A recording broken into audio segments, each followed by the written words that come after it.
Welcome to Decades of Horror, the 1970s. How do you go about killing a machine? It's too heavy to hang, and it's too big to put in the gas chamber. This is episode 204, recorded December 6th, 2023. Gruesome Magazine. I am your host, Doc Rotten, and this podcast is about horror films released between 1970 and 1979. Each episode, my co-host Jeff Mohr and I will tackle another classic, or not so classic, film from this wondrous, groovy, gory, and influential decade. Oh boy, tonight we're doing Killdozer. You've been waiting. You made it. You've been waiting. You don't want to say it, but you've been waiting. All right, let me introduce the rest of the crew, starting off with my co-host Jeff Mohr. Jeff, how you doing, sir? I'm doing great. I'm excited to talk about this. Excited even. Really? Holy cow.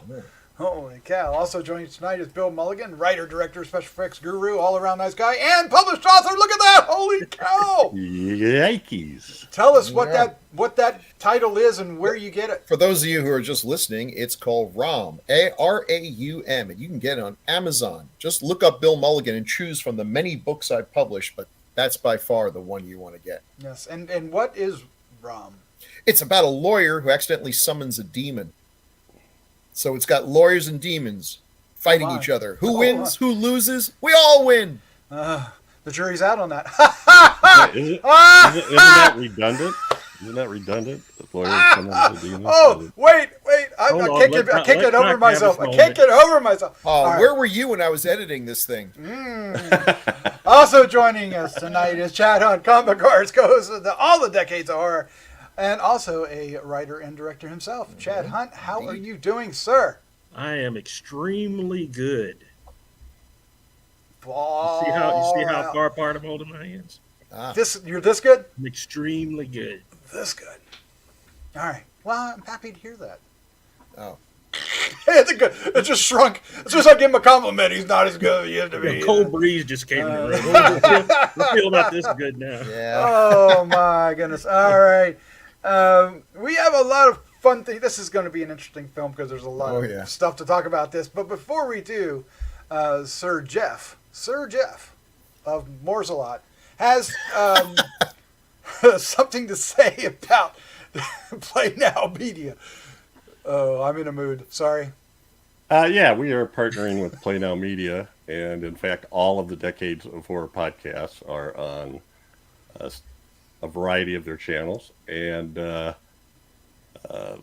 Decades of Horror of the 70s is on the Wicked Horror TV channel. You called it the Wizard Horror TV channel in the last episode, Doc, but that's okay.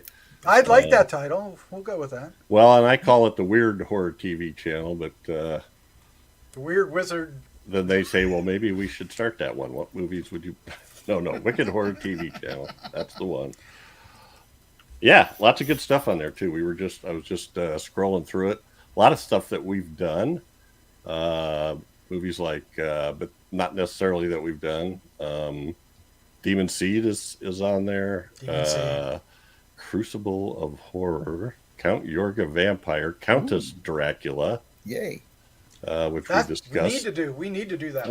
Black Christmas.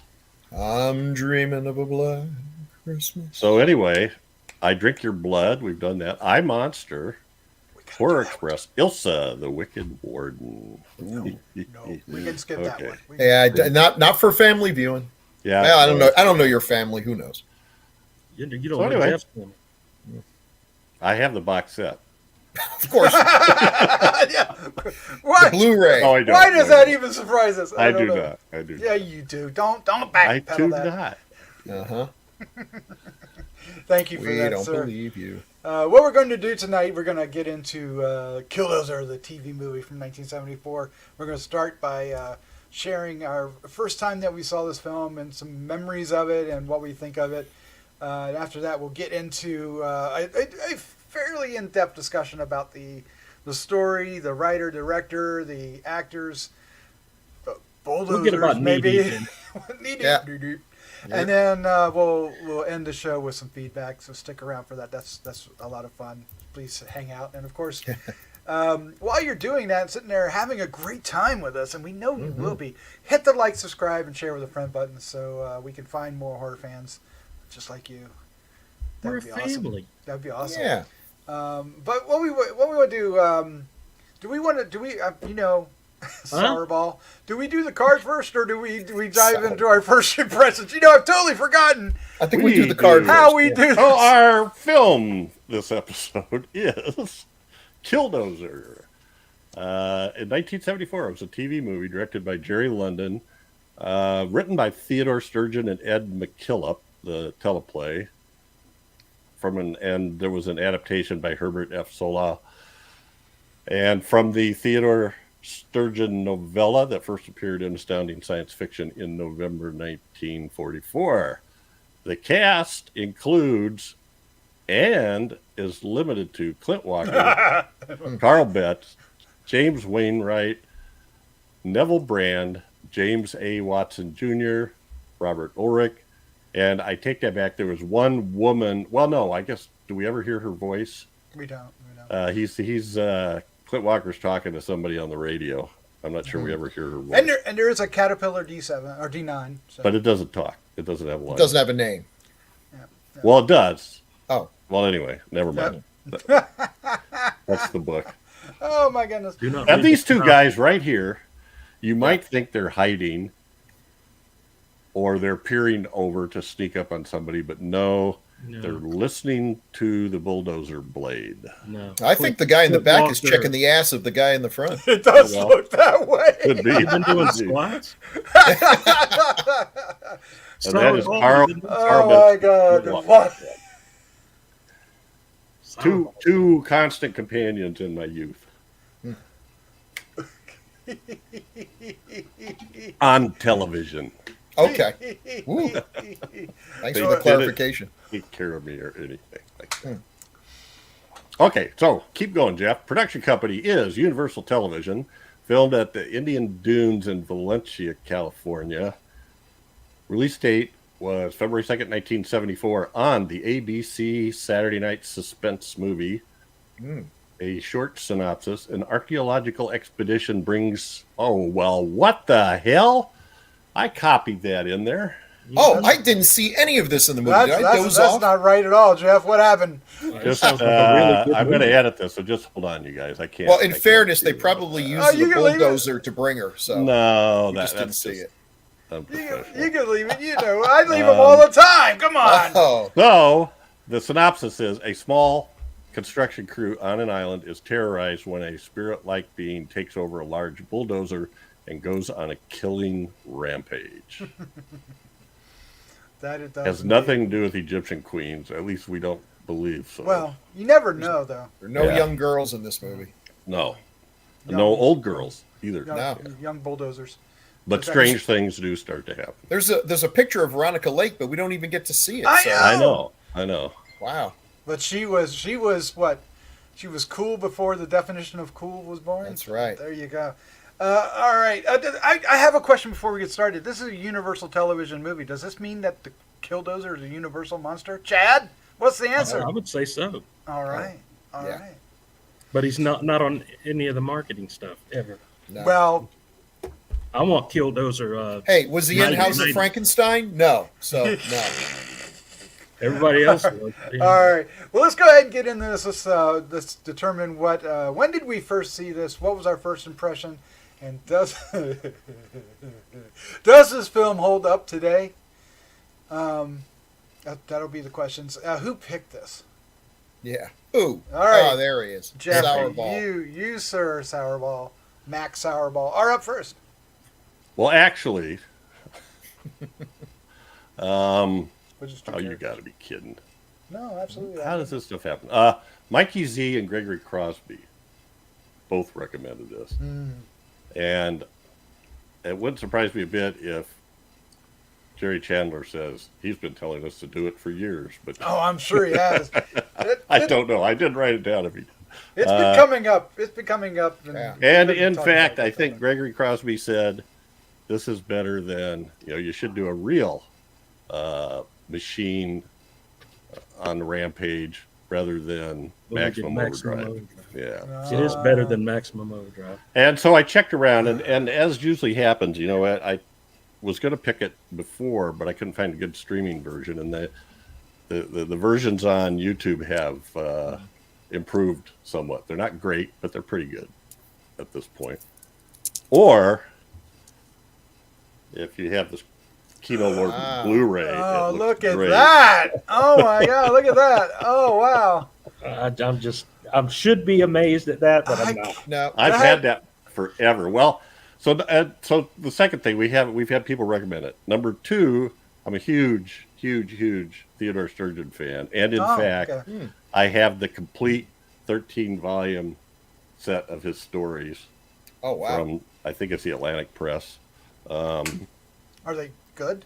I guess you are. He's if they're a fan. fantastic. Yeah, Okay. he's a great writer. He's like anybody. He's got his down spots, but at some point I'll talk about this. So, and I watched this when it was on TV. The first time I saw this, because Killdozer, Theodore Sturgeon, Clint Walker, Robert Ulrich wasn't really Robert Ulrich yet, but Neville Brand. So all these guys are guys I watched. I liked it back then.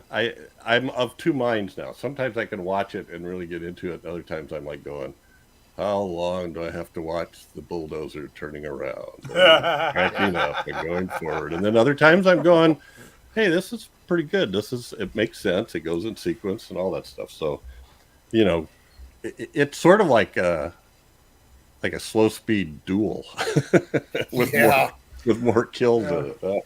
Yeah. And not done by Spielberg. So anyway, I like it a lot. I like it for the actors. I like it for the source material, and I just enjoy the hell out of it. I'm not saying it's good. I'm just saying I enjoy the hell out of it. Yeah.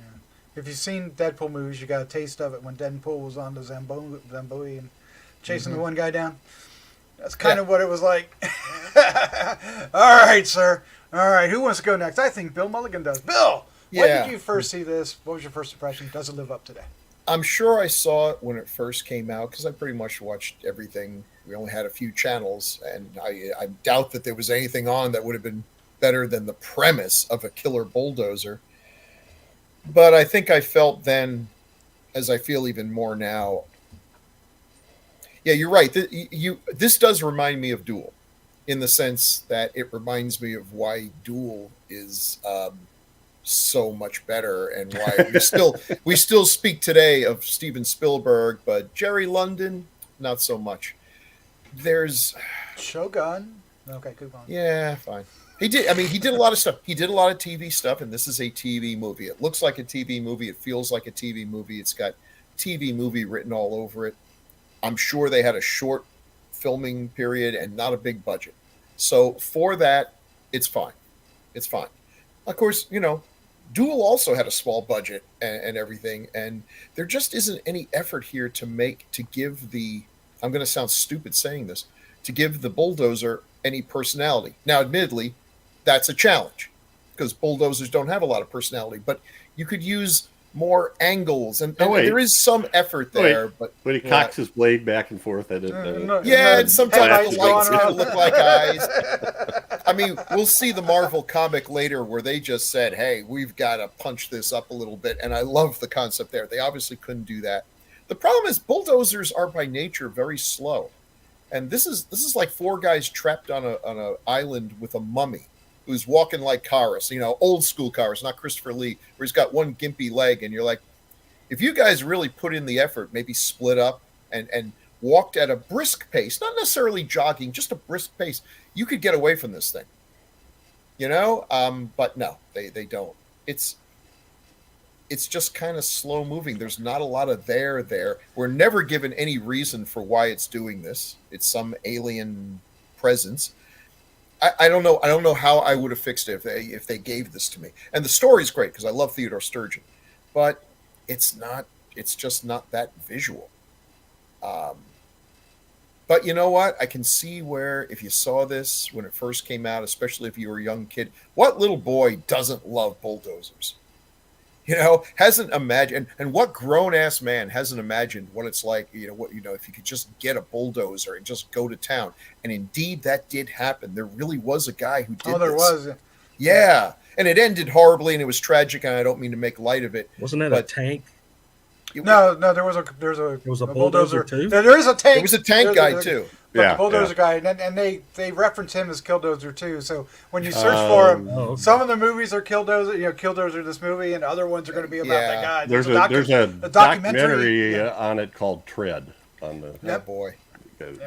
So but I look, the actors who are in this are folks you've seen in a whole bunch of things. They are professionals. They deliver their performance and everything. It's to me, it's kind of middle of the road 70s TV movie with a sort of sci-fi horror theme and everything.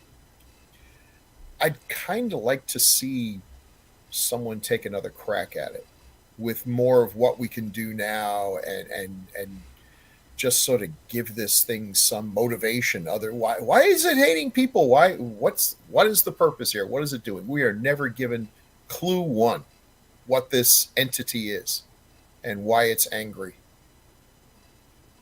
And why it's blue and it makes noise. Yeah, there's a lot of nothing. The guys in this movie jump into cars and take off, and they are going multiples of speed faster than the Killdozer. But they're going up a hill that is no more challenging than the one I have to do to get to school. But Neville Brand's like, she can't take this grade. It's like, really? What? Wow.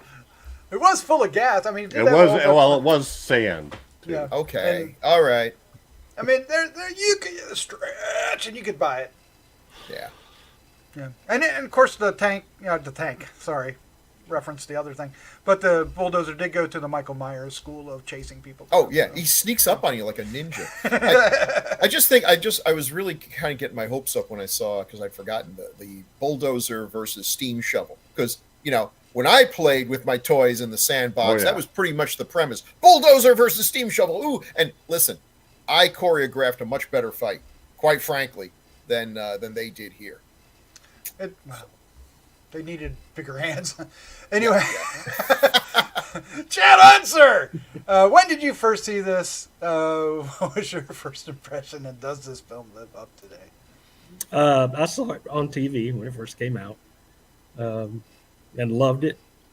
Loved it as a kid. Loved it. I love it now. I mean, it's just one of those movies that.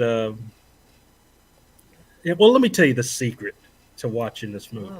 There's a trick to it. Okay. Close one eye and don't look out the other. No. Up in the corner of your screen, there's a little settings button. There's a playback speed. Now, if you put the speed at 1.5 times what it's supposed to be, the bulldozer is a whole lot faster and a whole lot scarier.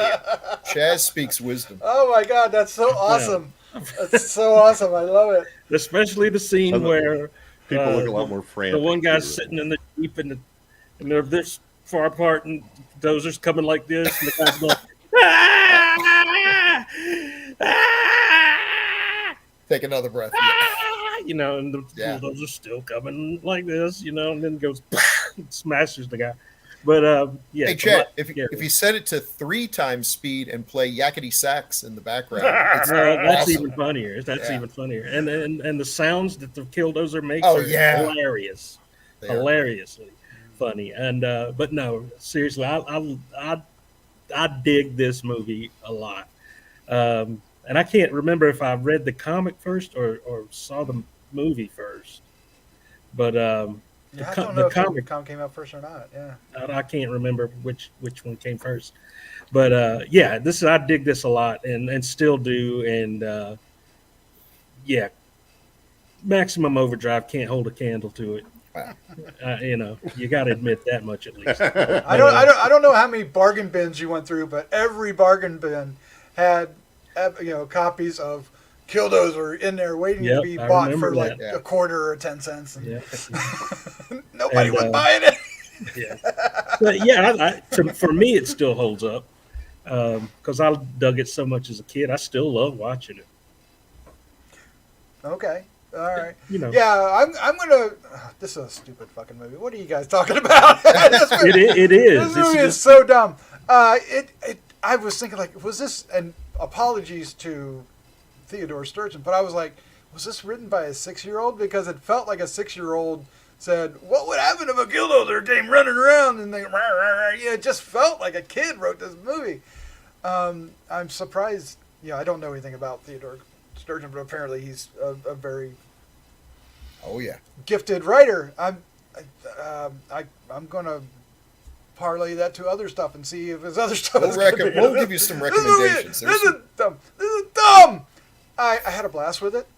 I know I watched this when it came out because I was full on famous monster nerd at the moment at that time, and I had to have watched it. And it was Saturday night, and I had no life, so I'm sure I watched it.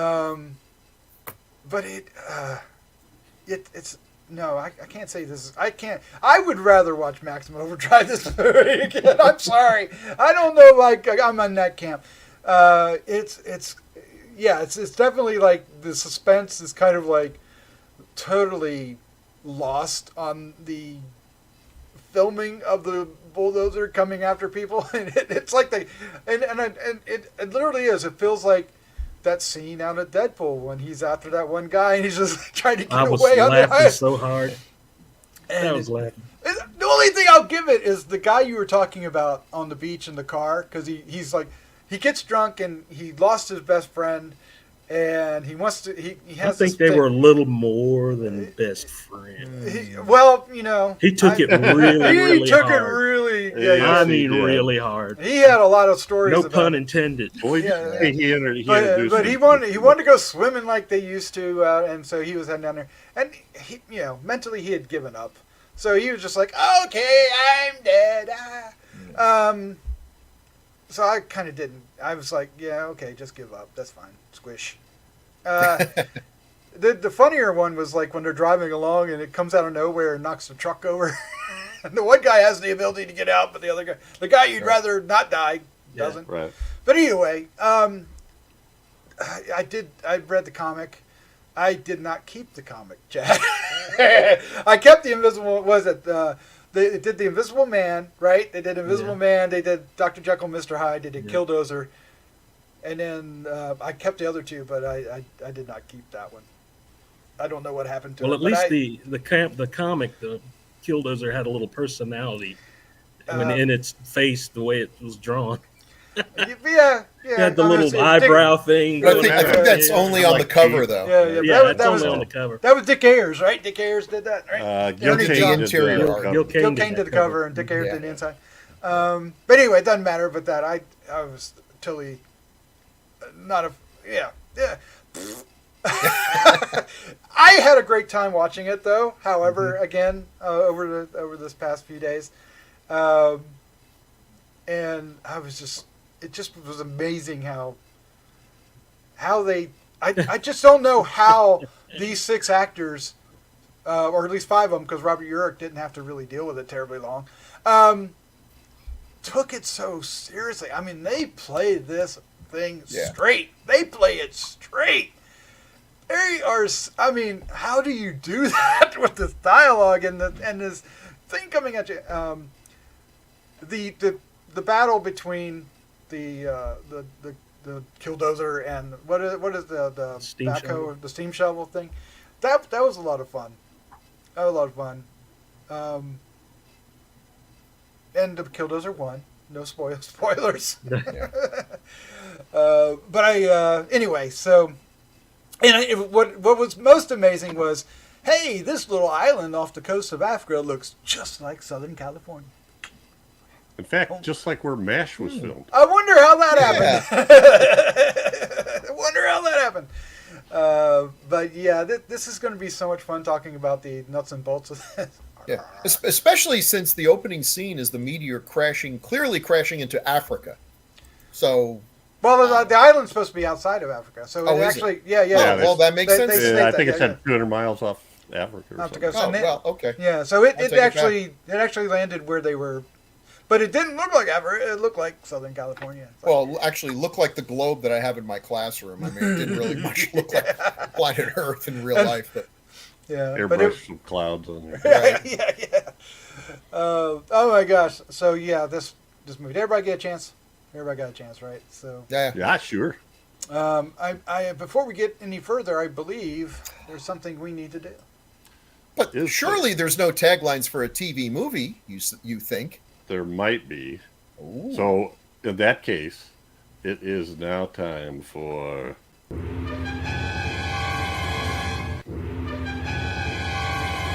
They'd have played this music in the Tagline. movie, it would have been 100 Yeah. times. Yes. like every time the dozer Yeah, And it was a Universal movie, so they could have. they they could have. Mhm. All right, taglines for the movie Killdozer are as follows. And they're just as good as the movie. Everyone knows a machine cannot kill except the machine. Ooh. That's not half bad. That is the most important part of that sentence, though. Somebody should have told him. I know. Oh, yeah. Somebody should have told him. Yep. Okay, all right. Oh, no. 6 men playing a deadly game of cat and mouse with a machine that wants to kill them. Wouldn't you just know it? You said Truman Capote all over the place here. Wow. That's what it sounded like. Yeah. In cold blood, even. Or droopy. I don't know. Oh my gosh. And that's been taglines with Chad. I love how Chad's face covers Chad's face. Ah! Whenever I think of Truman Capote, though, I think of what is it? Murder by Death. Murder by Death. Yes. That Okay. movie. That's a fun movie. We should cover that one just on We should. principle alone. Hey, if we cover this one, we can cover that. Murder by Death is hilarious. Nobody would argue with this. Oh my god. That's one of those movies that's now considered kind of problematic. So yeah, it would be kind of Yeah, fun to visit. but Sounds like a Motorhead album. It title. gets funnier every year. Yeah. And the whole Elizabeth, what is it, the Bride of Frankenstein lady, and the older lady in the bed. Anyway, digress. What do we want to do next? Bill's got some posters here. So, what? All right, Posters for a TV movie? Semi posters. Well, that one is this Japanese or something? It must be. They've got something there, and Well, I would imagine it had to be released theatrically overseas, right? yeah, sure. Boy, Wow. they really made the bulldozer a lot bigger. Yeah. Yeah, that's typical. Yeah. Yeah. Again, Now it kind of looks like the scene from Tiananmen Square.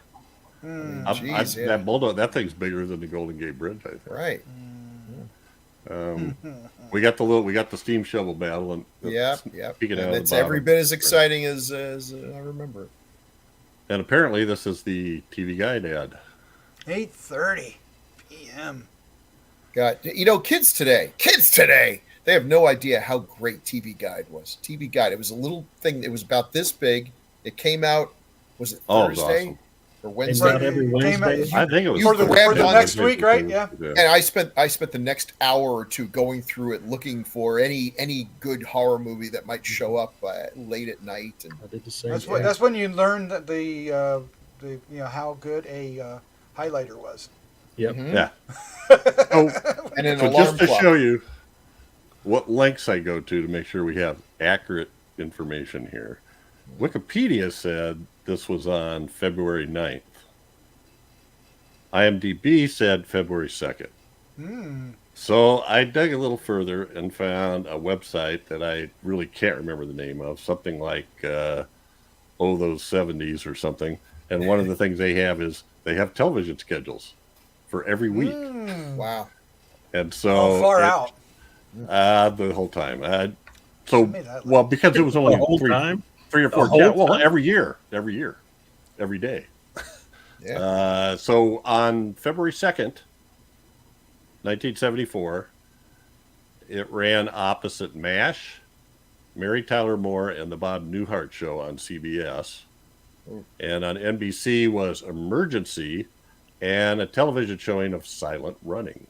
Which meant Wow. nobody watched it. Probably. I don't know, but I watched it. I don't know. And I saw Silent Running in the theater, so I probably decided I didn't need to see that. But. Yeah, it went up against some Saturday nights used to have good television. That's right. Yeah, now well, that was a graveyard. Yeah, well, that was before ABC would become what Fantasy Island and Love Boat, right? When that what ABC would turn into later in the 70s, right? And it's also before VCRs, so you had to commit. It's like right. Killdozer, Mary Tyler Moore. How fast can you get a bowl of ice cream? It better not take longer than a commercial. That's all.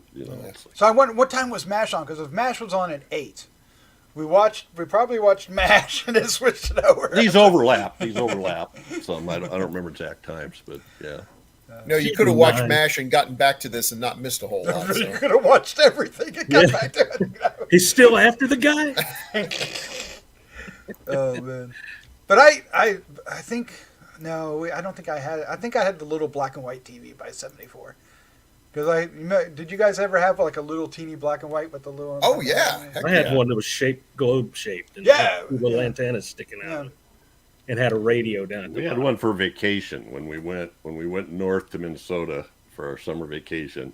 We had like a 11 or 12-inch black and white TV with rabbit ears, and where we went, Minnesota got one television station, and it carried a little bit of everything. Sometimes it was public television, sometimes it was CBS, sometimes it was, they just picked what they wanted to show. Anyway. And that's the TV that I first time saw Dracula on. Oh wow! Up close and personal in the Northwoods. So I'm pretty sure Hee Haw was before this as well. We watched Hee Haw on Saturday. Hee Haw usually came on 7:00. Yeah, I remember that. Maybe some. What was the Lawrence Welk show was on Saturday? Oh God, my parents murdered me on television on Saturdays. All right, enough of that. Enough of that. A 1, a 2, or 3. All right, tell me about this Theodore Sturgeon guy. So I feel like he's great. I think he's one of the when you talk about classic science fiction writers of that time. Isaac Asimov, Heinlein, Sturgeon. I don't think is as known as some of those, but very influential. Now, More Than Human is the book I would recommend if you haven't. Right.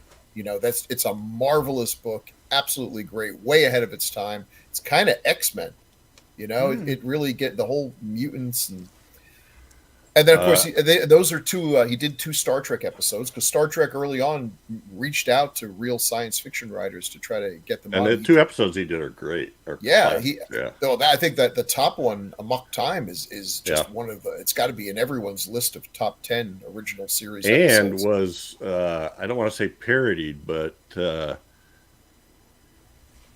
one of the episodes of the new Star Trek series made tribute to it. Mm-hmm. Had some of the same music, had some of the similar ceremony and stuff like that. It was very cool. So a few things about him. So the novel that he's recommending, More Than Human, won the 1954 International Fantasy Award as the year's best novel. And he had a story called Baby is 3, which is really like one of the first actual Gestalt type things that won the Science Fiction Writers of America, was ranked number 5 among the greatest science fiction novellas of all time, up to 1964. And then what did I say? He was ranked 2nd among authors behind Robert Heinlein. Okay. In that same 1964. And he was very prolific. Like I said, there's 13 volumes of his complete stories edited by a guy named Paul Williams. And the title of one of them is Killdozer. That's the centerpiece story in one of the volumes. So, and apparently a nice guy too. He seems to have been really well regarded by other writers of the time. Harlan Ellison loved him. Oh, absolutely. In fact, I think Sturgeon lived with him every once in a while when he does, not full of cash. And Sturgeon also had Sturgeon's Law. You guys, I'm sure Bill knows what Sturgeon's Law is. Yeah. What is this 90%? Well, 90%. Yeah, it started out as 90% of science fiction is crud, but then 90% of everything is crud. Yeah. And there was another one called his, and some of these they switched their titles. There was another one. The original Sturgeon's Law was nothing is always absolutely so. And then this other one about the 90% was Sturgeon's Revelation, but then it changed to. It's kind of his own version of the Pareto principle, the 80-20 rule. But I think of that a lot. 90% of everything is credit. I think of that a lot when I'm watching movies and horror movies. So I remember quite well known and quite highly thought of in the writing community. I saw one where there was a writer eulogizing him or talking about him, and he had gone through a bad time. Maybe he had writer's block or something, which was a constant. These guys lived and died and starved by churning out stories. They were only paid a couple cents per word. Right. So you had to keep on going. And he and Sturgeon just sort of sent him, here's a bunch of ideas. And he just gave all these writing prompts, and every one of them was just wonderful. They were just wonderful little ideas. You're like, I'd love to read that story. And, I think he went through episodes of writer's block himself. These guys, all those folks back then, it sounds like it was a real rough life. A lot of drinking, a lot of depression, not an easy go of it. But his stuff has a lot of heart in it. I think if you take Heinlein and Ellison, in the middle would be Sturgeon. And those are the three I really liked the most. And he did not follow a specific pattern or style or that's true type. I wanted to. You brought up some stuff, or I think we've all kind of brought up some stuff. So the story, which is, I think it's around a 70-page novella, starts off with an explanation of Earth's ancient history. I'm just pulling this from Wikipedia because it's a nice summary. The Earth was once populated by a great empire that was at war with an alien race of pure energy. The enemy attacked with weapons that took over metal machinery and turned it against its builders. Earth finally gains the upper hand with a new weapon, but it runs out of control and the planet is destroyed. Only a single example of the enemy weapon survives, falling into slumber in a shelter as no Earth machines remain to possess. All right. So then after a long time, humanity arises, and it takes place. What's going on in that story is it's 1944. This crew is supposed to be building an airfield on an island in the Pacific. And after all this stuff happens with these whatever the heck this power is, the place is bombed by the Japanese, and they all kind of go, now we don't, now we have an excuse for what happened. We don't have to tell anybody. So anyway, I really like that concept. Yeah. To me, fills things in more rather than this mysterious rock comes and lands from outer space that we're not told anything about it. I understand why they didn't set it in World War II, but that would have raised the stakes, because then you have the possibility, what if this thing is able to possess a weapon of war? What if it, right. That would kind of be interesting. And I see that too. I see why they didn't use this origin story, because it would have been a lot more difficult. And the last thing I'll say about it is Sturgeon's name is on there, but he said that they didn't use his script. They totally rewrote it, and he thought what they ended up doing was he didn't like it. Yeah. So, well, I feel better about my comments then. Right. Because I saw his name as a screenwriter, and I was like, oh, man. I just called him a 6-year-old. Oh, that's terrible. So what's the other guys who are probably still alive and after me now? But anyway, let's talk about the director real quick, because there's not much to say. Sorry, Jerry. Jerry London. You were saying that, Bill Mulligan, about Jerry London earlier. But yeah, I think probably Shogun is his most recognizable thing, right? I mean, yeah. Look. From 1980. anything about this guy. He's got a hell of a. He directed 96 projects. I mean, okay, that's a lot. Any.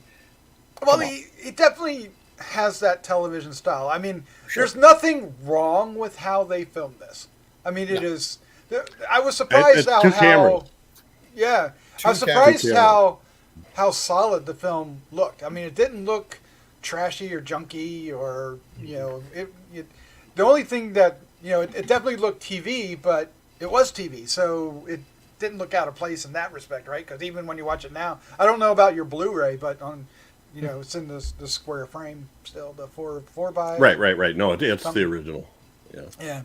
So I don't think he's at fault at all for this, because he's doing his job. He's a workman, right? So, and he's very good at it. So he's a working director. He directed, it just looks like almost every TV show from that to everything from Happy Days to the Cosby Mysteries. Yikes. Yeah. I mean, but there is a difference, though. Having said that, like we also brought up Duel. But if you look at Duel, which was also a TV movie, you see the difference in director style, right? Because I don't think Spielberg was ever meant to be a TV director. He was only a TV director because that was the job you can get, as you're coming out of school, right? So, yeah, I think this style is just very, very TV workmanlike and efficient. But a lot of directors, even in film, were like that or came from that. So, and you don't want to get too fancy. He did a bunch of Hogan's Heroes and the Brady Bunch.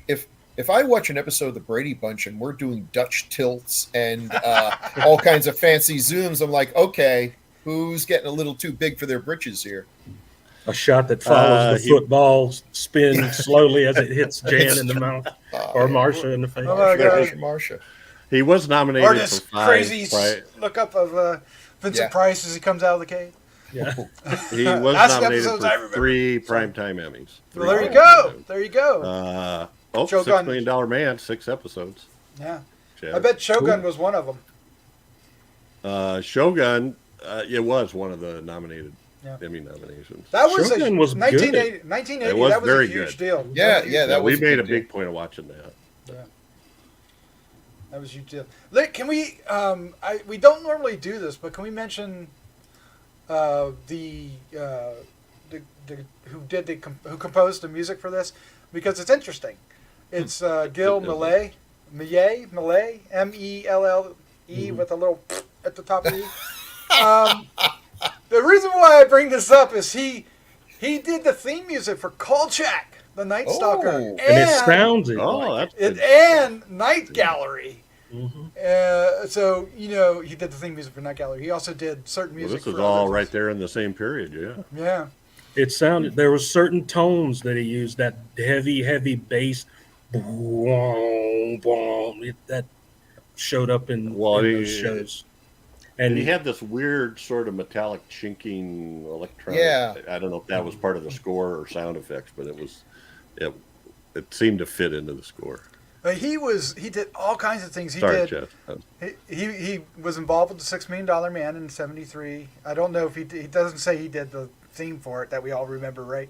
But he did Frankenstein: The True Story. He did that. You remember that? Quester tapes, which I think, did we do Quester tapes yet? I don't think we've done that. No. But and a lot of others. I won't go down it. But really, why I wanted to bring it up was because he did Night Gallery and Kolchak the Night Stalker. Yeah. Kolchak the Night Stalkers. Would he be responsible for that whistle at the beginning? I don't know, but at least the melody. I don't know if the arranger's not always the composer. And he did do season 1, episode 1. So of what? Of Kolchak. So maybe he's responsible for a lot of the stuff that carried on, including the theme. I don't know. Because you could hear that in a lot of the music in this. Some of the same melodies and sounds like from Kolchak. I think he took on a different style for $6 Million Man. I don't ever recall anything being like heavy sounding like that. All I remember is the whole thing about we can rebuild him. Yeah. Yeah.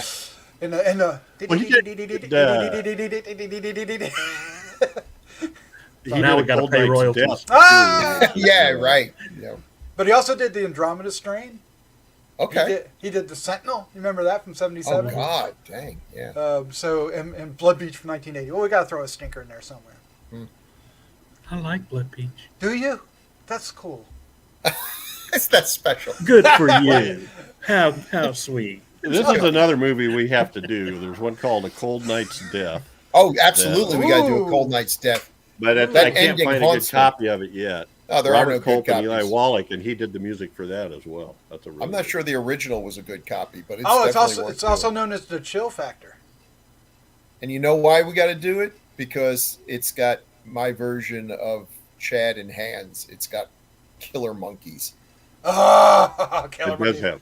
Yeah. Robert Culp, Eli Wallach, and Michael C. Gwynn. Huh? And a buttload of monkeys. Yeah, we got to see it. It's pretty much a two-person thing, though. I mean, it is. I think there maybe two-person, but lots of monkeys. It has been suggested by listeners. So. Mm-hmm. I wonder if it's out there somewhere. So yeah, quite a. I'm glad you said that, Doc, because I like the music, but I didn't notice this guy's unbelievable. I was credits. Yeah, when I looked, I was like, "Holy crap, it's amazing!" Because you don't associate this movie with great music. No.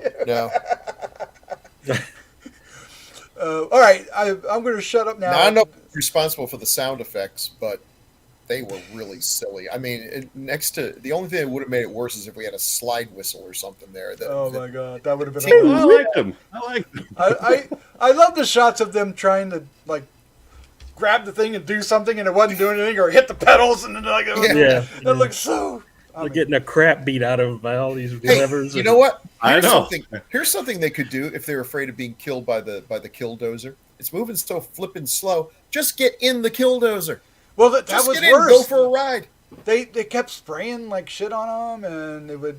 Yeah, I guess. Every time they got in there, they got hurt. Well, that's because they're dumb. Well, they were. All right, let's get into the cast there, Mr. Sourball. Well, we got the man, The man, Clint Walker. This guy looks like he was chiseled, like just chiseled out of granite or something. Just a manly man. Yeah, and I know. He's got a manly voice. He didn't have a thick, muscular neck, so I don't feel like he was a big weightlifter or something. It just seemed like he was just made that way. He was big. He was tall, right? Yeah, he was 6'6". tall guy. 6'6". 6'6". There was that one scene where he's standing next to Neville Brand, and I thought, Jesus, Neville Brand looks like a midget. Well, he's 5'10". He's a normal. Anyway. Yeah, he's huge. Did you guys ever watch Cheyenne? No. That's probably before your time. It was I think it was on like 8 seasons, something like that. A Western where he had a big old Bowie knife. That was one of the things in the opening of the show, he stood ready to fight and was flipping the knife in his hand. Sounds Did familiar. you do the old hand-to-hand? Probably watched it at some point. 108 episodes. 108 episodes of Cheyenne. Yeah, it was probably on the rerun somewhere. So was he a sheriff or was he a loner who would come into town and solve people's problems? Yes. All right. I don't remember the exact. I don't remember the exact backstory, but he did. He traveled along. That way, you only got to pay one regular cast member. That's right. And you get to keep populating different stories. You don't get held up every year for a raise from the regulars because there are no regulars. One guy who's lucky to have the job. He was a little more handsome back then. Yes, little bit. Except for but he Ron, was. He had this, and the way he carries himself is very erect, and there's that one scene where I forget what he does. I think it's when Carl Bett's character Sourball falls. The rocks hit him and he falls down. Yeah, and rocks. Yeah, Clint walks out there to help him. He sort of trots a couple steps and then leaps into a crouch. It was the weirdest thing. I don't know. It was sort of like trying to look athletic, but it didn't. You know, my favorite part of the dialogue was the one guy who kept insisting that this was being done by remote control, and there must be someone else out there, and everyone is totally blowing him off. And I'm thinking, that is the only reasonable that's explanation. the most logical thing. Yeah, and it's not like these guys saw the meteor or read Theodore Sturgeon or had any other explanation, but they just completely ignored this guy. Like he was, here he goes jabbering about crazy talk. It was all because of Mac, all because of Robert Urich. They were going down this one road, right? Yeah. Well, except for him at Clint Walker at first, he wasn't. He's seen this thing do things, kill people, and get out of here. I don't want to hear that. Yeah, he didn't want a minute. He didn't want. Well, he had the whole. They did give him a backstory about getting over alcoholism, so he didn't want to go down any road that would point back there. Up drunk. I know. Dried up drunk. Not the most. The bar's closed, he says, as he grabs their. They weren't. They didn't seem to be taking this with the level of. They're more like upset. It's like, oh Christ! Now we got to put up the. It's been 0 days since our last accident sign or something. 0 minutes. Yeah. It's been exactly 10 minutes since our last lethal accident. This is weird. He did. I didn't remember this. He did a 13 episode series in 1974 called Kodiak, where he played an Alaska State patrolman. I thought you were going to say he played a bear, because he could if you put him in a costume. Oh, wow. Kodiak McKay. I think I remember Kodiak. I think that only 13 episodes though, so it didn't last. I mean, we have some films listed down there we got to talk about, but I remember him most from Dirty Dozen as Samson Posey. Yeah, because he was the Posey. He was kind of the Heart of Gold guy, the bad guy with the Heart of Gold, right? Because. But the one you go to when you need to stop the nonsense. Yeah, because basically he was such a big guy and that somebody pissed him off, and he just like punched him once and killed him, and so he was in jail with everybody else. Wasn't that his story? Do I remember that right? That sounds right. So he's like the good guy. But anyway, I love the movie. Well, he looks like a guy who could kill you with one punch. Look at those hands. Look at that hand gripping that steering wheel. It's the size of my head. Yep. You could definitely size kill of you a with canned ham. Yeah. Now, Chad, you were saying something about loving the White Buffalo, Charles Bronson movie. Tell me more about You're that. the one. Yeah, well, it's one I watched as a kid. Yes, I went to the theaters and saw it. Yeah, wow. And that thing was just rambling through there, and I just thought that was the most awesome thing ever. Now I look at it now and I go, man, did my parents slip something in that was that Carlo Rambaldi creation. Didn't Bronson have extended a mustache down like that? Yeah. And oh gosh, great poster though. Look at that poster. It looks like Frank Frazetta. It looks awesome. Well, those scenes. It changes because it looks like they're on a sound stage for the scenes with the buffalo, right? Yeah, well. But the scenes with the buffalo are like they're scary. They were scary. At least it was when I was like 12 years old or whenever I saw it. So. But look at that poster. He's literally coming out of the poster. He's breaking through the frame. He's got one hoof ready to kick you right in the snout if you get too close. It was supposed to be far more entertaining than it was. Yeah. Yeah. Now, Snow Beast is another one I remember. Well, Charles Bronson plays Wild Bill Hickok. Right? Is that what? That's right. It was Wild Bill. It meant nothing to the story. Snow Beast was a cool paperback book, and they did a really subpar adaptation. But yeah, he would have played a good. Back in the day, I used to dream fantasy cast a Doc Savage movie, and I thought he would make a good Rennie. Yeah, he would have been a good Rennie. And yeah. So Jeff, I'm looking through the character names of all the characters he's played. In Cheyenne, did he play a character named Cheyenne? Yeah. Okay. Cheyenne Bodie. So he played, what was it? Cheyenne what? Cheyenne Bodie. Okay. So he played a character named Cheyenne and something called the Finks in 1970. Oh, wow. And then in Kung Fu The Legend Continues, 1995, he played Cheyenne Bodie in an episode called Gunfighter. Is that the same character? Yeah. Oh, all right. Wow. Multiverse. We got a multiverse here. Yeah. The Walkerverse. The Walkerverse. Somebody said we need those old farts to watch this show and see if they, Yeah. Yeah. He also has some interest, Joe Bean, Kodiak, that was a nickname. So, he's just one of those guys that needs to have a nickname. Posey. His final role was the voice of Nick Nitro in Small Soldiers. Is that anybody a fan of that? Yeah. The I voice saw of- it. Joe Dante. Yeah. Yeah. That's when the little action figures came to life. Mhm. Yeah. Or they were, I don't know, they were aliens as action Toy figures. I can't soldiers. remember Toy Soldiers. So yeah, Cheyenne was one of those shows that I watched when I was a kid with my dad. We were watching westerns, late 50s, early 60s. So he played it from 55 to 63. Yeah. Wow. And then he was in the Ten Commandments after. In 56, And that huh? that started as a rotating show. There was 3 shows that were supposed to rotate, but that lasted for 1 season, and then they gave him his own show. Okay. And the other ones I think went away. I don't remember. I when you started talking about the Bowie knife, I vaguely remember it. I'm sure I watched it at some point because they used to play. I think it was like Sunday mornings. You would get Tarzan and you get Yeah, it might have been. the Yeah. Lone Ranger. And you Saturday get a couple afternoon, that kind of stuff, yeah. And I would be silly enough to watch them. I like those shows that had a rotating things like the NBC mystery movie. You know, sometimes you get a Columbo or a McMillan and Wife. And that was the thing they did back then. And then there was Cliffhanger, the there show was always Cliffhanger. one that didn't last. Like, you know, they had the superstars, McMillan Wife, great show, Columbo, great show, and then Heck Ramsey, and that would only last like a season or 2. And then he would go off to the sunset, and some new one would come in. I can't remember what some of the others were. Was that the name of that show, Cliffhanger? That had the Dracula Yeah, thing. right. Yeah. Okay. Oh my Yeah. God, I remember that. 1 season wonder.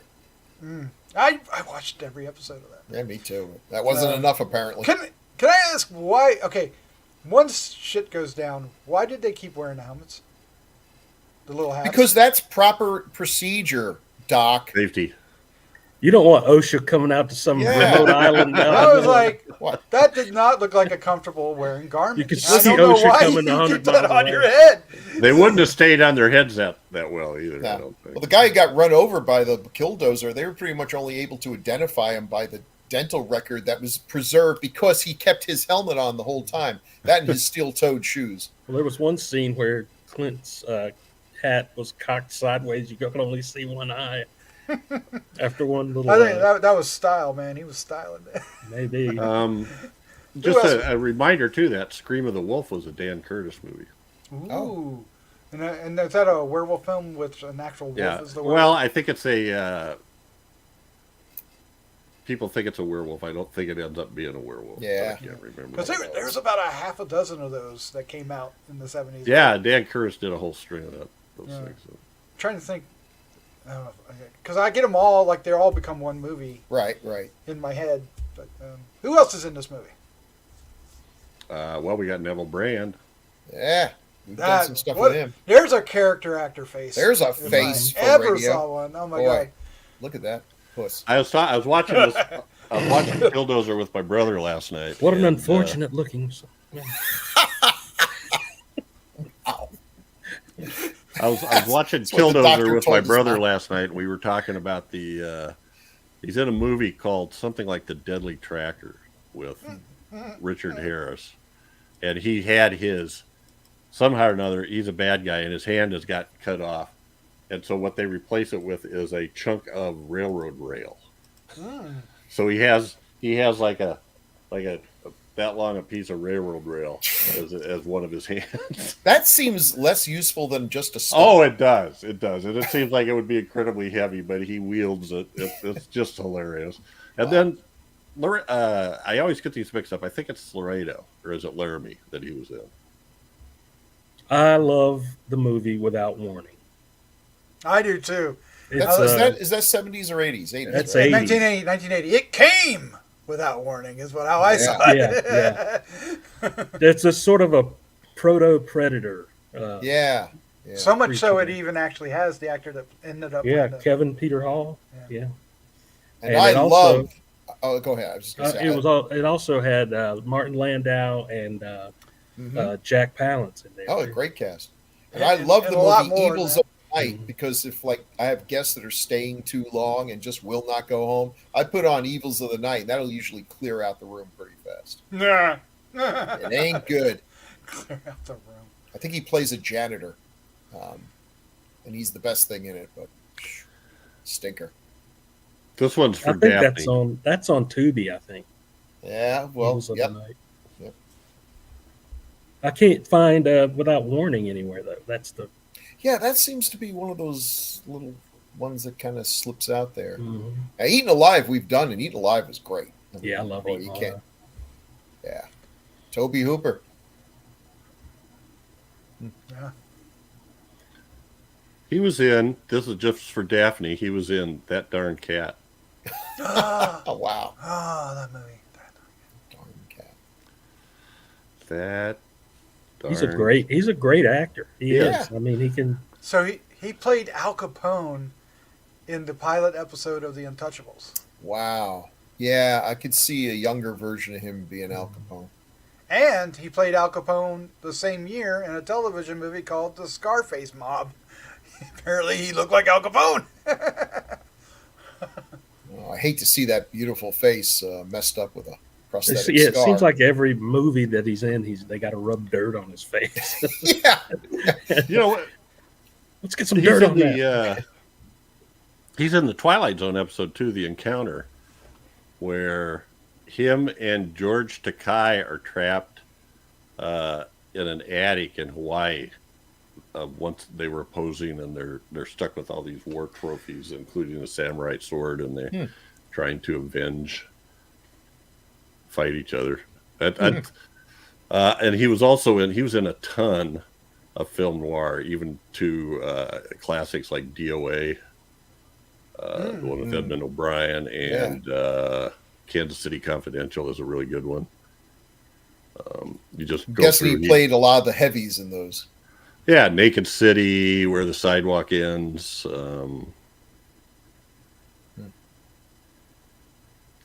Great stuff. Yeah, and he's got that great gravelly voice. I love it. He played opposite Elvis Presley in Love Me Tender. I don't know why that's funny, but it is. Stalag 17. Yeah, that's a good one. Is it just me or did everybody in this film look recognizable, even if I couldn't place where I seen Yeah, them? right. sure. Absolutely. I mean, I was like, I did not know. We'll get to it here in a minute, but Robert Urich was in this. I was like, Spencer Fahaya. what's this? Well, my brother, again, we were watching it, and they showed the credits at the beginning. And he goes, "Wait a minute, how come Robert Urich wasn't on there?" And we start watching it, and it's like he dies in 10 minutes. So Yes, he does. he's at the end, also starring Robert Urich. Yep. And of course, he didn't become a name until he was on Soap, right? Wasn't it Soap that he was? Oh, I thought it was Vegas. Well, Vegas. Well, he got to be a name on Soap so much that he left the show, right? Because he was the brother that. Never mind. Right. It doesn't matter. But we'll get to him in a minute. We got some others to talk about. You're making me try to remember stuff that I don't remember no more. I love. Soap. All right. I love. Well, the one guy that too was that got that was waiting for the thing to come and smash him was I've seen him in a lot of stuff, just playing character roles like that. I can't remember his name now, but Robert Wainwright. Yeah, James Wainwright. Yeah, he's one of those guys. Yeah, you see him. You see, he's in A everything. ton of stuff. Oh, we're just going to jump to. Well, Robert Urich next. you got more to say about Neville Brand? No, He's Okay. pretty. He's a pretty man. we just got other actors too, but we'll go. Jump to Well, this is the last one that we got to slide up. So, I know Robert Urich the most for Vegas, and far more the most for Spencer for Hire. Yeah. I always watch that show. Yeah. He was in, like I said, he was in the first season of Soap, but he left Soap to be in Tabitha. Do you remember what Tabitha was? The daughter of Bewitched. Yes. What? Yep. Yep, he was in Tabitha. So he only did 7 episodes or so. 8. Well, I see 8 on this one, but yeah, he was only in the first season because he dies. He gets spoilers for Soap from 1977. He's the brother that gets killed. Yep. And everybody's like all upset, but anyway, doesn't matter. He's like the successful, handsome one. It's in the shower too, right? He dies in the shower before Or Bobby did. Or Bobby did. Yeah. Far bigger fans of soap than I was.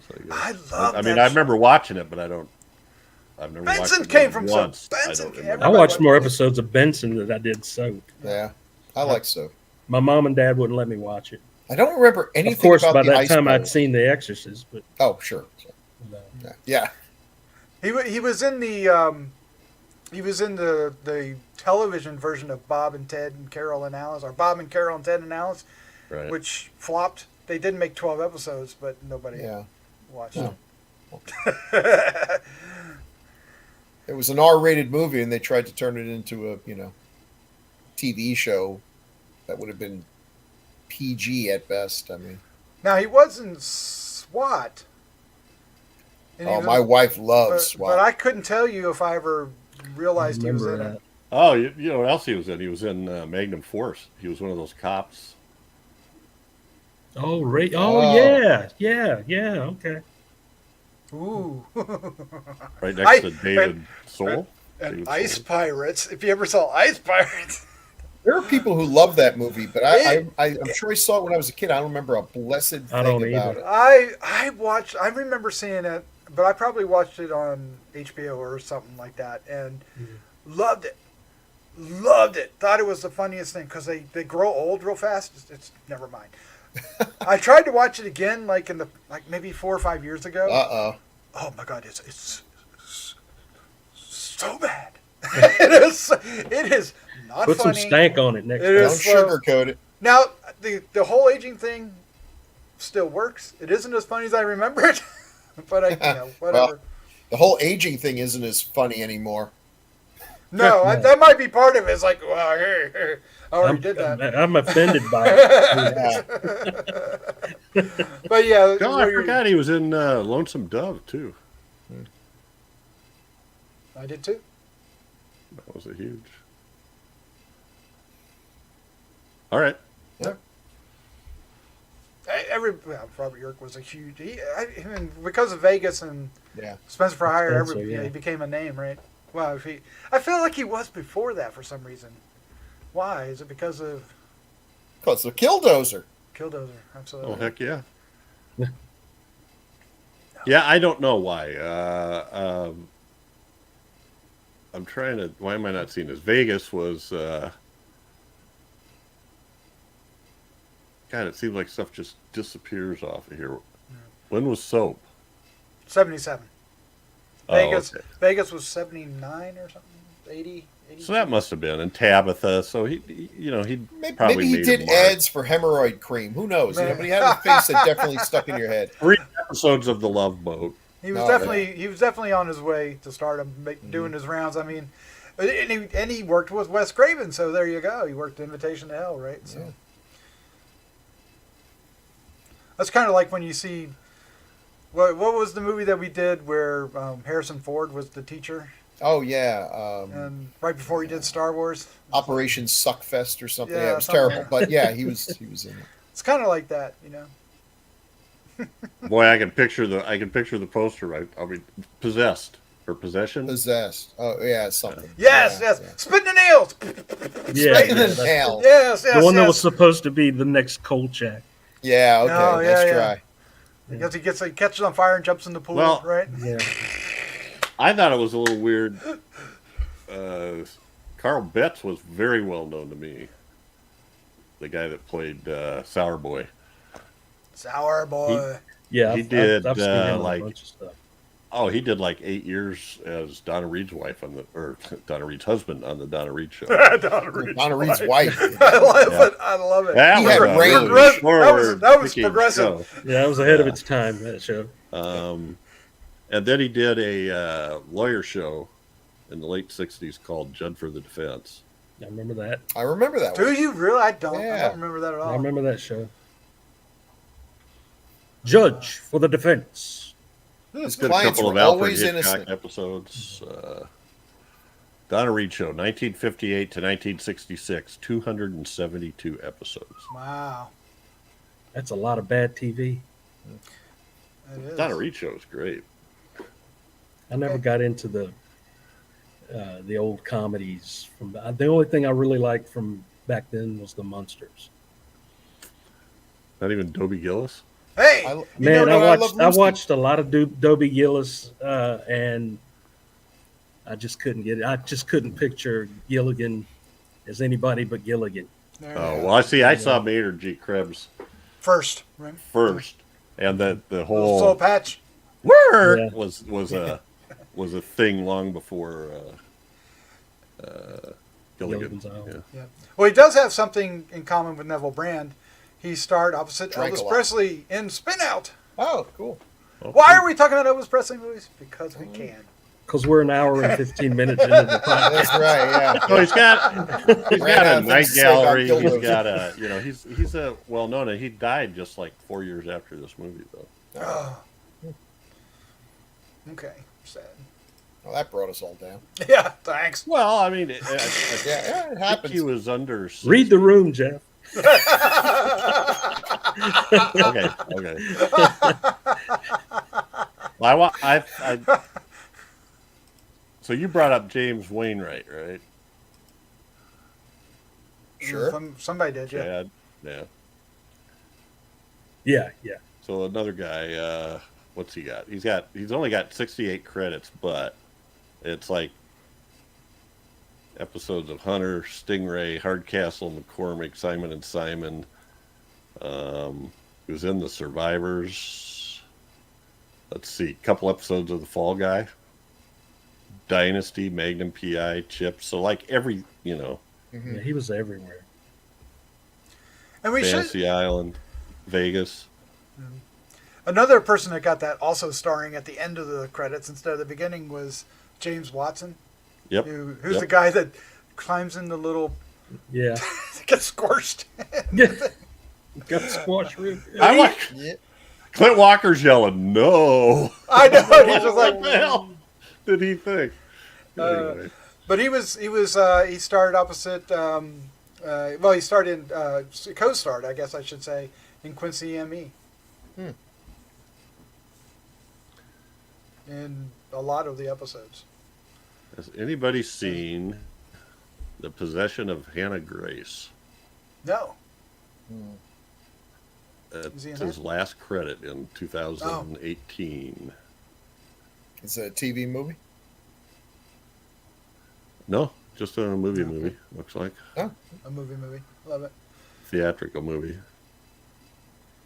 But anyway, I was thinking that Quincy... Because Quincy the... Jack Klugman show. Yeah, that's what I was trying to think of. Yeah. Yeah, because that was a big deal. That was I love that show. Yeah. Was that before he got the... Yeah. See, he's on some of these same ones. He's on Stingray and Dallas, just like James Wainwright. See, Quincy was a good show because it was the premise, a coroner who solves crimes. That's plausible to me. All these other shows, he's a plumber who solves crimes. Yeah. I mean, I think you could probably be a plumber for decades before you stumble on to, you're cleaning out a drain. Okay. What show had a plumber that solves crimes? Was that a Scooby-Doo spinoff or something? Just Mario. You used 2 inch. You should have used 3. It's all Murder, She Wrote. No normal human being can stumble across that many murders unless they are a murderer. Yeah. Ooh. Just well, saying. What a season finale that would be.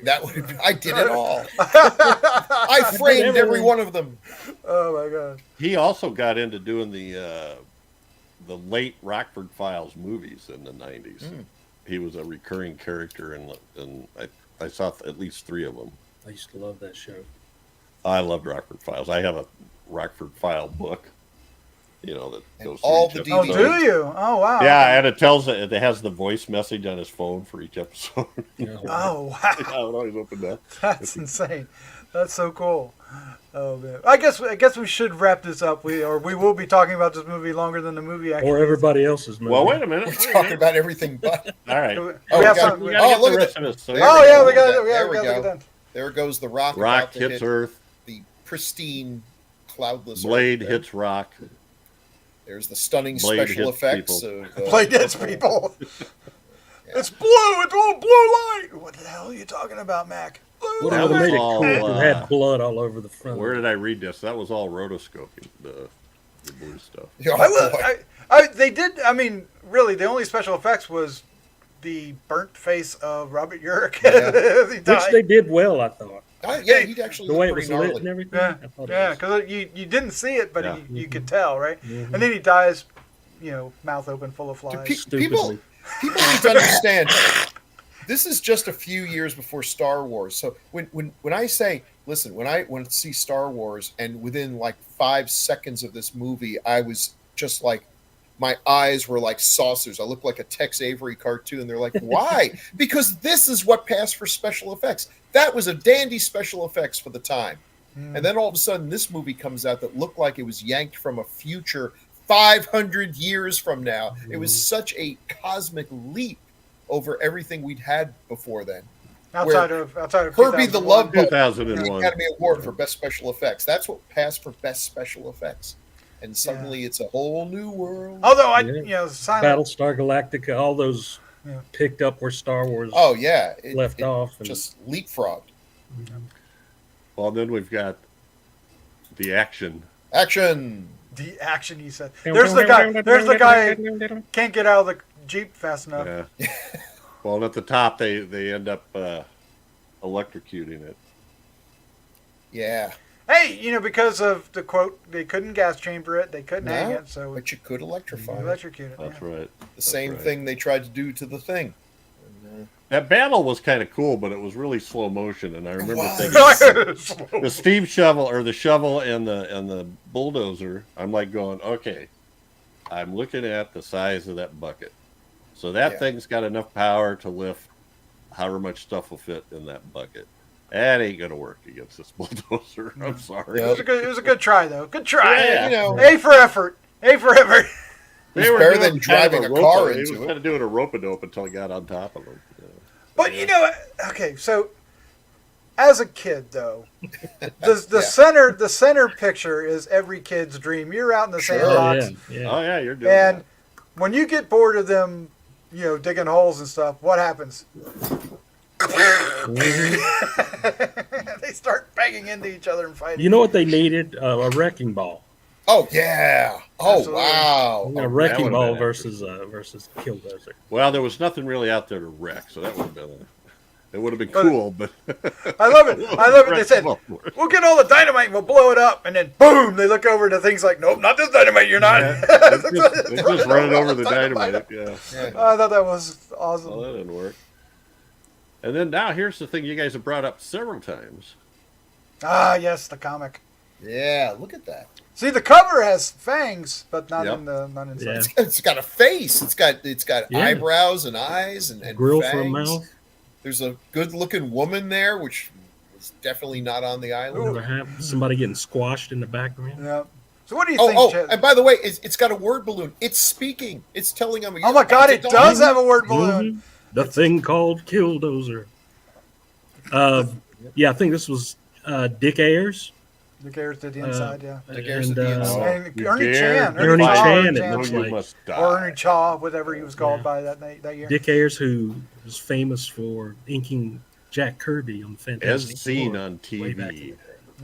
It's got the good sound effect, brum brum, which is. I inked a lot of Dick Ayers' work. Did you? Really? Did you? Yeah. Wow. For AC Comics. Oh, cool. I mean, what do you think Gil Kane thought of when he got hired to do this? I got to do what? What do I got to do? He goes, how much do I get paid? Okay. Yeah, I'll do it. That's it. That was probably it. I can do that. I would have been happy to get that, that because they said this will definitely make people buy this comic, whereas just a picture of a bulldozer would not. Well, there's a guy getting chewed up in the treads there on the right, or the left. I mean, and back then, Gil Kane was hot. He was like a hot artist, and made really cool, eye-catching covers. He was doing all kinds of great covers. Yeah, Spider-Man. And his Spider-Man stuff is, in the early 70s was amazing. Dick Ayers. He's responsible for the six-armed Spider-Man. That's right. Dick Ayers is not one of those guys that got a lot of fan love.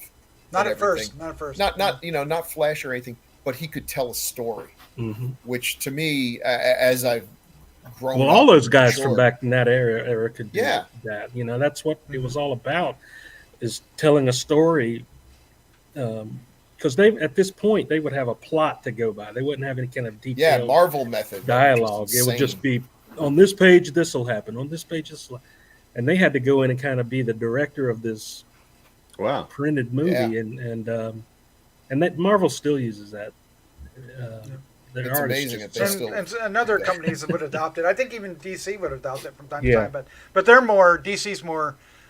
They hand in a full script. Yeah.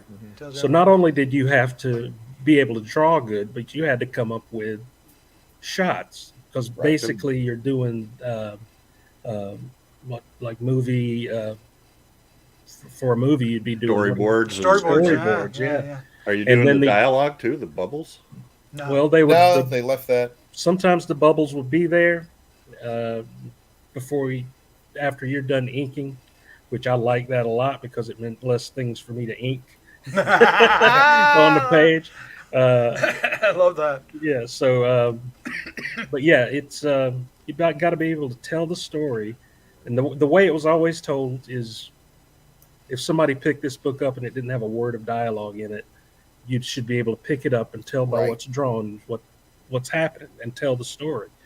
And that's all these guys did back then. And it wasn't big splashy poses and women with their you got one splash page, right? Maybe, yeah, and that's the first page.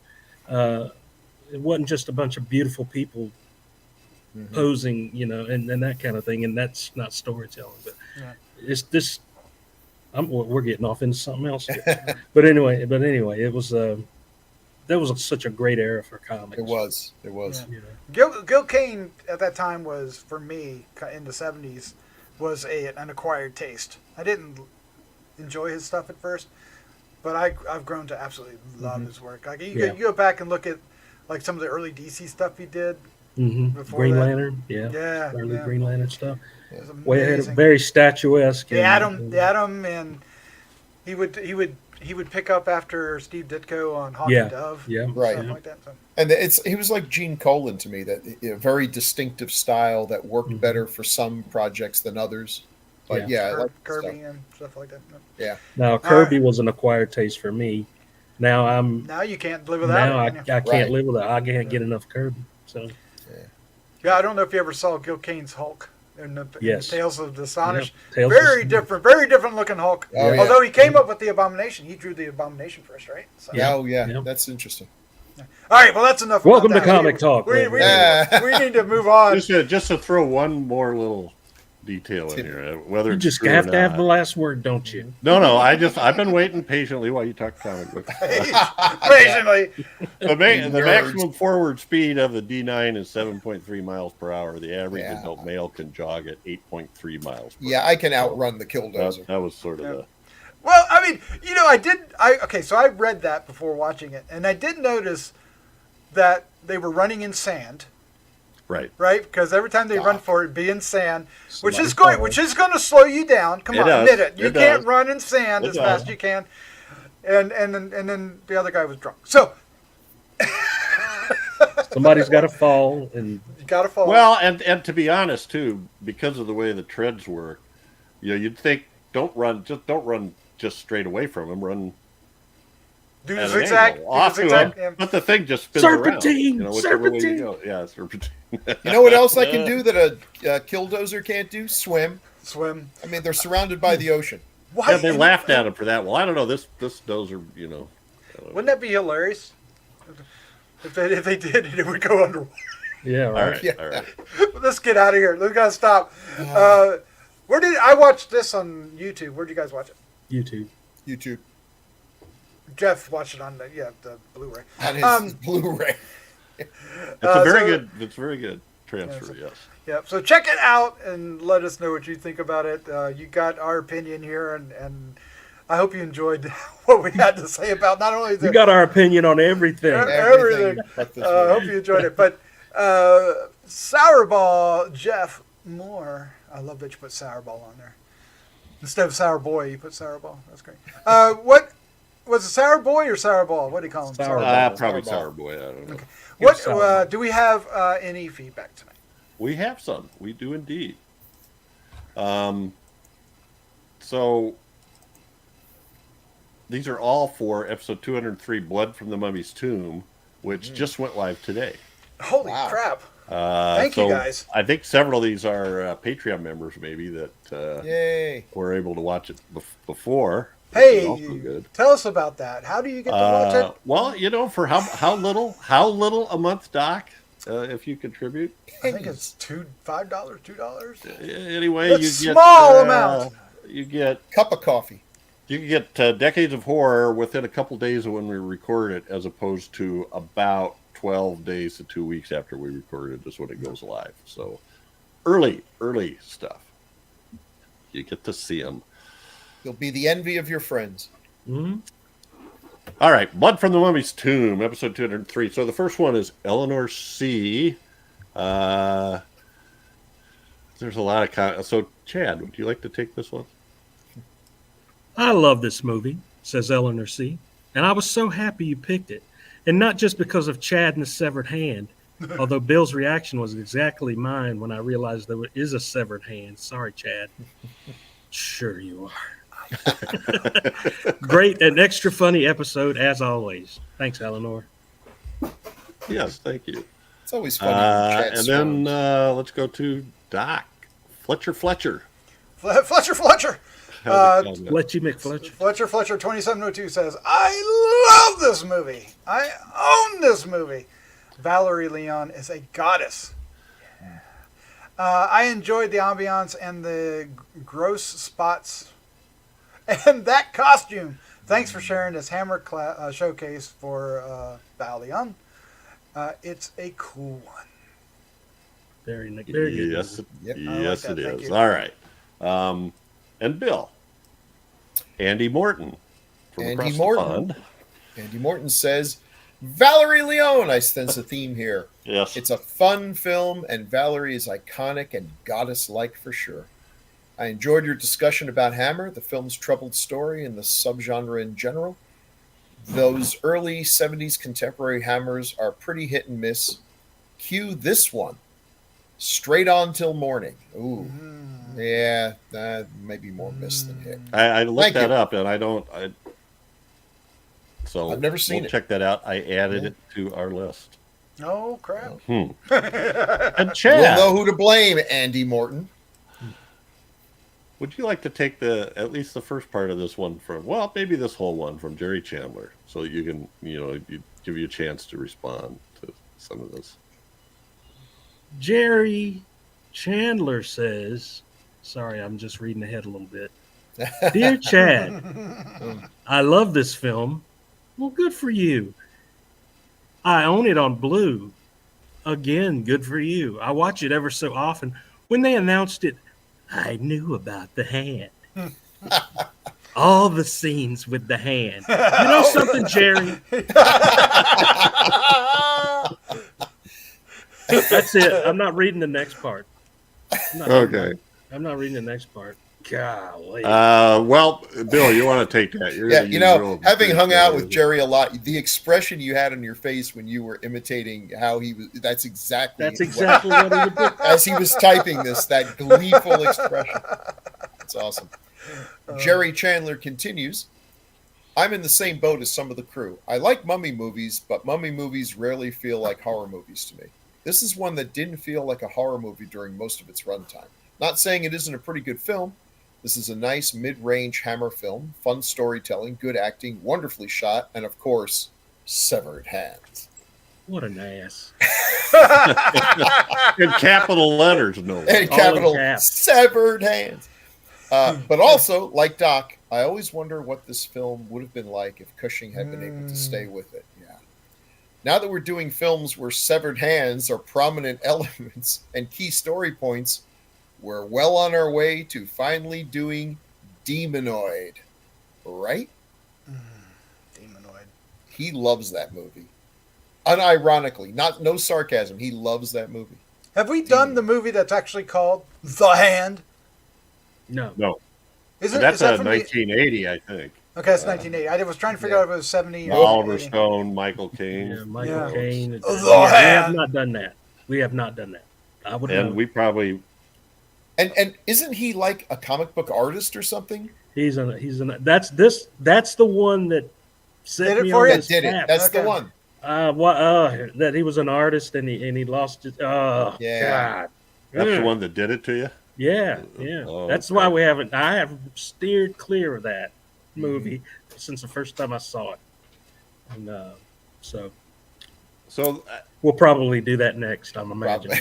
Probably. Well, that's it. So thanks to Jerry, Eleanor, Fletcher, Andy Morton. I love Yeah, that. thanks, Jerry. Appreciate the comments. And I, share it with friends. Also, y'all can leave comments on the Gruesome Magazine YouTube channel or on the Gruesome Magazine's HNR and DOH podcast Facebook group, or on the website gruesomemagazine.com. And we love them. Tell us what you like, what you don't like, what movies we should do, what your experience was with the movie. Did your recommendations? Did your uncle take you to it when you were 5 and tell you never to tell your mother? Stuff like that. That did happen a lot. We love it. We love I feel abused. Well, our next episode is one chosen by Chad. Oh no, Chad! What did you choose for us? The next movie we will cover is called Monkey with a Scalpel from 1977. That's not one. That's hurtful. I don't think there's any monkeys in that, is there? Boy, if I could just have that movie made. Okay, it's Death Game from 1977. Oh, that's a weird one. Sandra Locke and I can't remember the other lady's name. Seymour Castle from Police Academy. Castell. Yeah. She's got some freaky eyebrows. Police Academy. Oh my gosh. What is it? The object is to stay alive, Chad. You'll be saying that in a couple weeks. The object. 2 crazy women seduce and then torment a businessman in this plush San Francisco home. Yep. That's Sandra Locke for you. Did we just see that with Keanu Sandra Reeves? Locke did this every weekend with the Clint Eastwood. I know. It's like, Yes, actually. See who can stay alive. The romantic story between. Yeah. Oh gosh. So where can we see stay this? tuned for that. Shudder, AMC Plus, and AMC Plus and Flick Shudder. Oh, Right. and Shudder. Flix Fling? What's Flix Fling? Flix Fling is a service that pops up all the time as having the movies on there, but I don't really know anything about it. It says it's a subscription. Who flung down? Flick And Shudder. Flick Fling. One more time. We're gonna Fling fling fling. our flicks. Whoa! Be Flicking our gentle. flag. Be gentle. Wow. Be gentle. This Flick our is flicks. not an X-rated show, so be careful. Wow, not yet. Oh, that's a young Seymour Castle.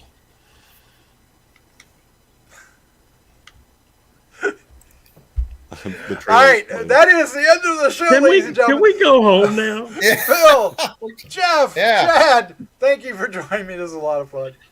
Same here. Killdozer. Thanks, guys. Dildo? No, stop. Dildozer. All right, with that lovely comment, let's say goodnight. Dildozer. Holy shit. Man. Gotta electrocute it. It's already got batteries in it. Cut. That's the tagline. How do you electrocute something that already has batteries? Take the batteries out. Oh, It's still going. we're all going to hell. So please say goodnight. Please, everybody. Say goodnight. Good night. Night, everybody. Good night.